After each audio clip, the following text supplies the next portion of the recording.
पुणी फकीरमोहन कॉलेज रे अभावनीय अघटन शोभायात्रु medical bed रे 15 रु ऊर्ध्व छात्र छात्री मिलिथिबा सूचना अनुसार सौम्याश्री को श्रद्धांजलि प्रदान उद्देश्य फकीरमोहन कॉलेज सम्मुख में अखिल भारतीय विद्यार्थी परिषद पक्षर श्रद्धांजलि सभा आयोजन करा जायतिला। एने शोभायात्रा अनुष्ठित होइतिला। बालेश्वर जिला समेत मयूरभंज भद्रक और राज्यर अन्य जिलूर एबीवीपी संगठन सदस्य माने जोग देइतिले।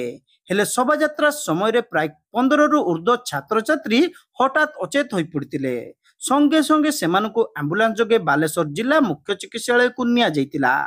अत्यधिक खरा गुड़गुड़ी जोगु एभली होइतिबा जणा पड़िछि। तबे जरूरीकालीन विभाग डाक्तर समस्तकर चिकित्सा करथिबा बेले समस्तकर स्वास्थ्य अवस्था ठीक रहितिबा जणा पड़िछि।